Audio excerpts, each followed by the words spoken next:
Welcome to Inside the Indians, your source for insider information on the Tribe. Stay with us as we bring you the latest about the players, managers, and people behind the scenes at Victory Field. Now here's your host, the longtime broadcast voice of the Indians, Howard Kellman. Hi everybody, and welcome to Inside the Indians. On today's show, we'll talk to pitching coach Bryan Hickerson, third base coach John Schwind, and a special treat, former Pirate star outfielder Omar Moreno. Back with Bryan on the home of the Indians, WHMB TV 40.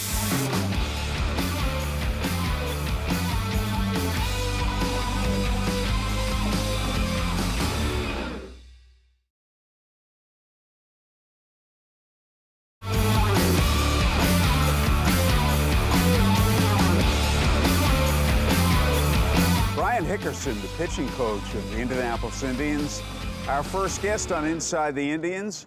Bryan, let's get your overall thoughts on the pitching staff this season. Well, we've had, as you know, the pitchers have been circulated up and down quite a few times. We've had a lot of transactions that way, but overall they've held together. There's a good group of guys that feed off of each other, which I think is important in how they grow and learn from their peers. And I think overall they've done a pretty good job of executing and staying on the aggression and staying confident on the attack. And that's the main thing for me is if we have guys in that spot, they will learn and they will grow. What's the difference for you working with a starting pitcher as opposed to a relief pitcher? Starting pitcher is a different mindset, different approach, a whole different feel when you come to the ballpark. It's every fifth day, of course. Relievers are more like they have a chance to get in the game sometimes every other day, every third day. And so there's a different feel to their approach as well. But either way, when you have the ball, you have to be focused pitch one until the ball's taken out of your hand. For a starting pitcher, let's go through his routine. He pitches a game, starts a game, then he doesn't pitch for 4 days. As you said, he goes every fifth day. What does he do on those other 4 days? Well, as soon as his start is over, there's a review time. Okay, what just happened out there? What did I do well? What can I do better? How do we take that and learn from it? And then from that moment on, the review is the start of the next start. So how do we execute pitches better, or how do we maintain what we currently are doing really well and not lose that? And then we start looking at the other lineup, especially when they get to their side day, and after that, how am I going to attack a few of these hitters? And so and there's always something physically they're doing those 4 days in between to prepare for their next start. So it's both mental and physical preparation as soon as that game's over. Tell us about working on the side day. How many pitches will a man throw? And I would think that can be a learning day. Sure, and it depends on how they're feeling. Some guys like to throw around 30, some guys are at 20.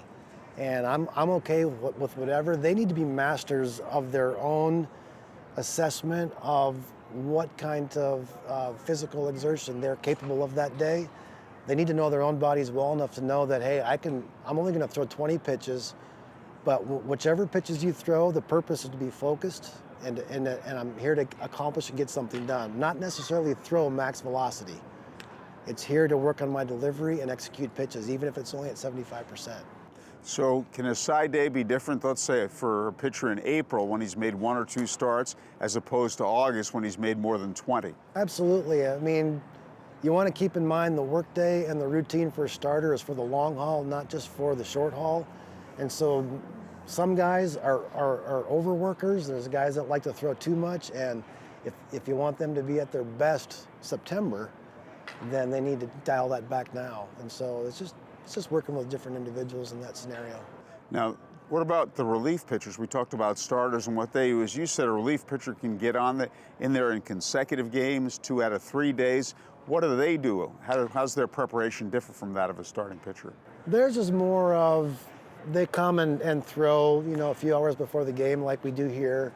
And they need to, I think relievers more than anybody need to know, I don't have to feel my best to be effective, because throwing repetitive days like that, you do get stiff and sore. That's part of the game. Every player goes through that. The position players do as well. But they know that once I'm getting loose for the game and getting out here, that stuff goes away and I'm ready to go. And so it's them becoming accurately aware of where they're really at physically and mentally to be able to do that day in and day out. And then what it takes to keep themselves in that good spot. And that's a learning process. And until you've been in pro ball through this schedule for some time, you don't just learn that overnight, because guys come from high school and college where they don't go through a schedule like this. There's natural soreness that a starting pitcher will have after throwing 80, 90, 100 pitches in a game. How do you distinguish that? What's the difference in feel as opposed to an injury? Guys know, the pitchers should know the difference between regular soreness, because they've been throwing the ball. By the time they get to this level, they've been pitching for a while. And they should know what that muscular soreness is, based on what they do, as opposed to this is not normal, this is different. And I think that's what athletes are acutely aware, most of them are acutely aware of what their body is doing and how it's feeling. And so they're the best, they need to be the best judges of that and, know what to do with it. We've talked about how important confidence is, and when Mitch Keller was optioned at the start of the season, he had a rough go of it in spring training with the big club, and one of the things that had to be gotten back was his confidence.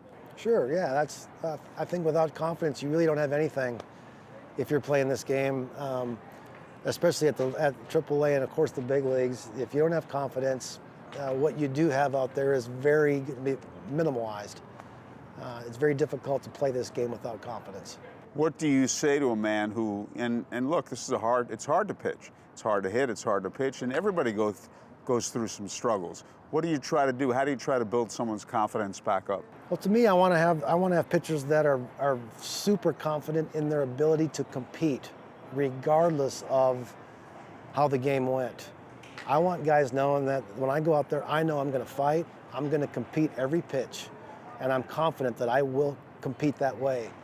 And it's hard when you're judged off of numbers and you're evaluated off of your numbers to pitch with that kind of freedom, that I know I'm a competitor, and that's where the line stops. I'm going to compete every time out. And so that's the battle, I think, with a lot of guys mentally, is trying to put aside the numbers, even though you're evaluated by them, and evaluate yourself on my ability to confidently compete every time I have the ball. We often think, and we talk about confidence when you have it leading to success. Sometimes it can be the other way around, because your confidence may be a little shaky. You've gone through a rough thing, whether you're a pitcher or a hitter. You may need a little success, and that can help your confidence. There's no doubt about it. I think that's common to every person, knows the reality of that situation, that when things go well based on your performance, that builds confidence. When they don't go well, your confidence is in jeopardy. And it's at that moment that you determine who you really are and what you're going to do with that. Well said. As always, Bryan, thank you so much. Thank you. It's Bryan Hickerson, the Indianapolis Indians pitching coach, on the home of the Indians, WHMB TV 40.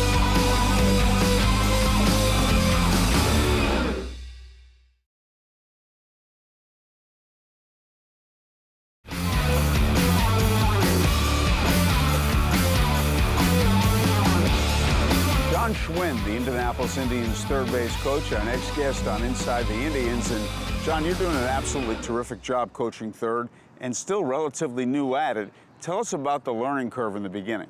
Yeah, absolutely. I was fortunate enough to do it at the college level before this, and that definitely helped. Definitely a different level, much quicker, much more things to keep in check, and and making sure that you're doing, you're studying beforehand, knowing different situations. But it's been a challenge. It's been really interesting and fun to learn more about not only myself but about players and about just different traits over there that you need to know about. There are certain times to gamble, and there are certain times not to gamble.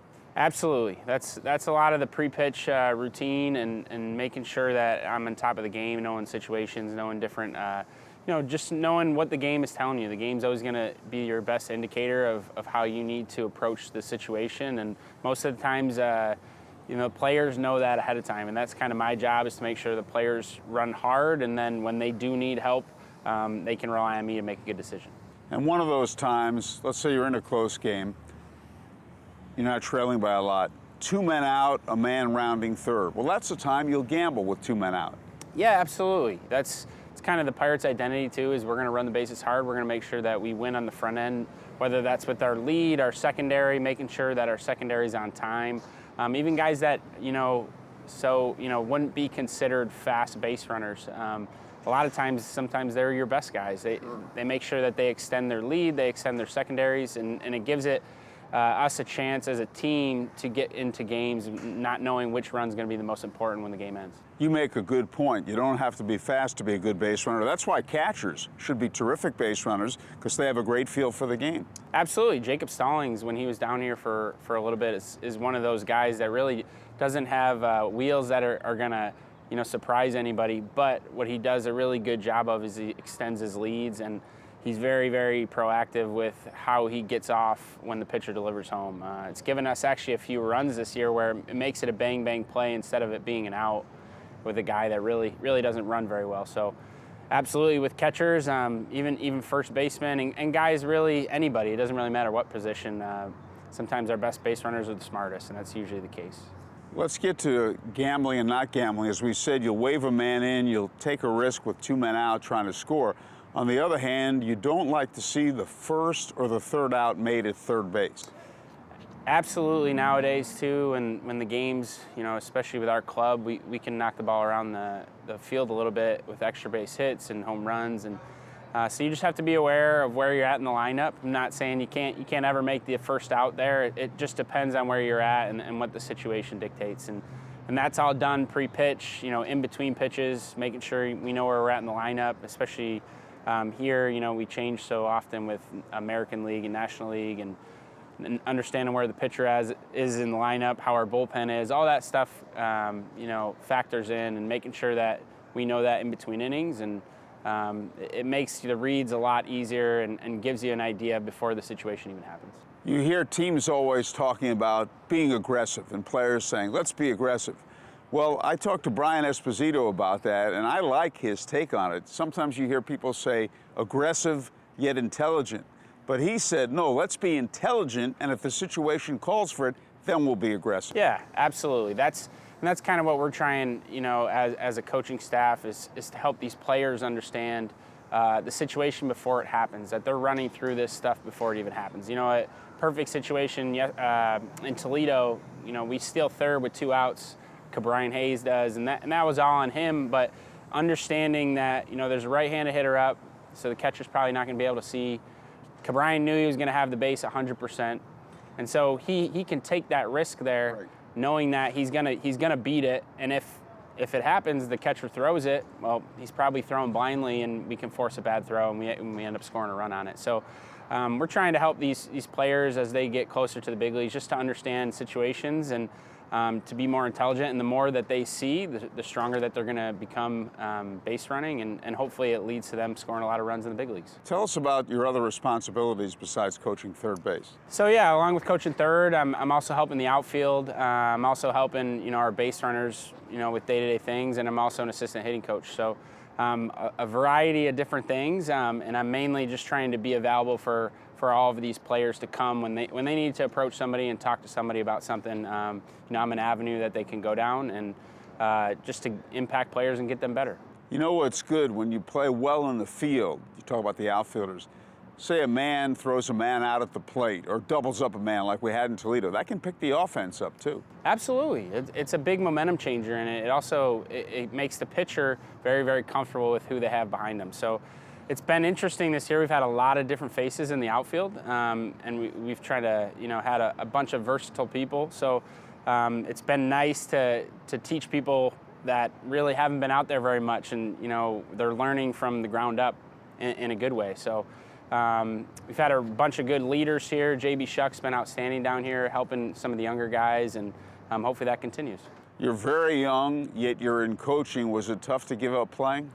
I think anybody would tell you that they always want to be a player, but I think from a younger age, I kind of knew this might be my path, and it's something that I did even when I played. That was just how I grew up and how I was taught by my brothers and my family. So something that I wouldn't say it was a hard transition, but everybody still wants to play, and I don't think that fire ever leaves you.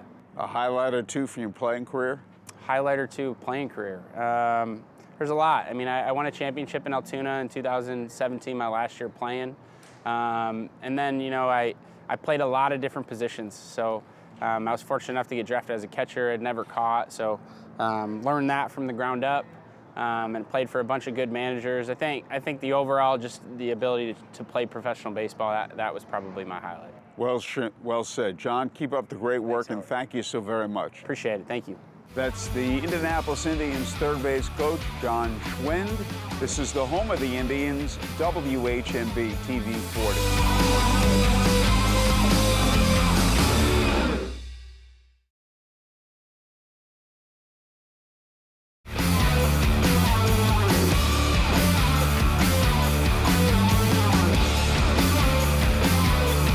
Former Pittsburgh Pirate outfielder and star Omar Moreno, our next guest on Inside the Indians. Omar, it's always great to see you. Tell us about your work these days with the Pirates. It was a pleasure here to get back to like a coach. It's completely different when you're a player and be a coach. What are some of the things you try to teach the young players? I try to teach everything I learned from the old days. I was very lucky to working with a guy like Willie Steyer, Lou Brock, Murray Will, all those guys. That's why I try to give all my knowledge to all those guys, you know. But I like to come down here to minor league, give all my experience to them, because I think I like to teach them. I like to be involved in this. This is my life. Baseball is my life. Let's talk about, before we get to the great Willie Stargell, your teammate, let's talk about Lou Brock and Maury Wills, two of the great base stealers of all time. Wills set the record, broke Ty Cobb's record, and Brock broke Will's record, and you were a great base stealer. What are some of the things you learned from them? I remember my first year when I came back to big league, I went to St. Louis. I told Willie, hey, Willie, I want to meet this guy, man. He says, Lou Brock? Yeah, this is him. Willie introduced me to Lou Brock. I was talking to him with my broken English. I was talking, he gave me a couple of tips how to be a good stealer. So from there on, then I went to Dominican Republic working with Murray Will. I went for 2 weeks working with him. How to get a good jump, the technique, how to read the pitcher. That's absolutely terrific. Now, one thing Maury Wills did a lot of, not only did he steal second, Maury Wills stole third. Yes, I learned it. I don't watch that still third, but in second base, still almost 70-80% second base. In those days, the reason that Chuck gave me a green light, because I learned how to steal bases. I come down to the ballpark early, do my working on spin training, get my technique how to start, read different kind of pitcher, and from now on, you see, I still 53, and the next year, following year, I still 71, 77, 79, and 96. Well, that's so important. You're making the point. Just because you're fast doesn't make you a good base stealer. You have to learn. You have to learn. Not because you fast, you're going to be no. You have to learn how to. You need a technique to be good stealing. Yes. The same way when you play in the outfield. I used to come down early to the ballpark, working with La Cobra Parker, working with Meisler, take a fly ball, not only catch fly ball. No make sense to catch fly ball. The same way when you're going to hit, you need a technique, how to read the ball first, then the right position, read different kind of hitter, who's running, who's hitting, game situation, all those things I learned from those guys. Let's talk about Willie Stargell for a moment. A great ball player, a Hall of Famer, but also a great man. The way he was to the younger players, the help he gave to you, to Dave Parker, and to other young, the encouragement he gave guys. Willie was my pop, man. He's a special guy, man. Willie for me was everything. Was my mentor, was my father. Was the same thing with Chuck Turner and Manny Sanguillen. I was lucky to play with those guys. Again, those guys, man, play with great players. Those guys come down to the ballpark early, and I learned from them, do my job. I don't need to stay here for 3 hours, working for half an hour. Good work, quality work, go inside, ready to rumble. And let's go back to 1979. It's 40 years ago. The We Are Family Pirates. You sweep Cincinnati in the league championship series, winning 3 straight. And then you're down 3-1 against the Orioles, and you came back and won the World Series. I remember when you talk about Cincinnati, I remember that I was talking with David Concepcion. This year is going to be different. We're going to be you guys. I told Concepcion, we're going to be you guys this year. I know you guys got a good team. We got a good team too. But we're going to be, we'll be in 3 games. You won 3 Then we went straight. to play with Baltimore. So how do you're down 3 games to 1. You win game 5 in Pittsburgh, but you win game 6 and 7 in Baltimore, which is really hard. We got a good team, man. I tell you, we got everything. We got power, we got everything. I told Chuck, but Chuck, in the first 2 games, I tried too hard because I want to get in base so bad. I said, well, I'm going to be okay, Chuck. I'm going to be okay. Then from now on, is when I start to hit the ball, get in base, run the ball. I know still no basic, but we win the World Series. That's what the main thing for us. Well, Omar, great speaking with you. Congratulations on all you've achieved, both personally and what you achieved as a member of that great Pittsburgh Pirate team. It was an honor to play with those guys, man. A big part of the Pittsburgh. This for me is everything, Pittsburgh Pirate. Well said. It's an honor to speak with you. Thank you very much. That's Omar Moreno on the home of the Indians, WHMB TV 40.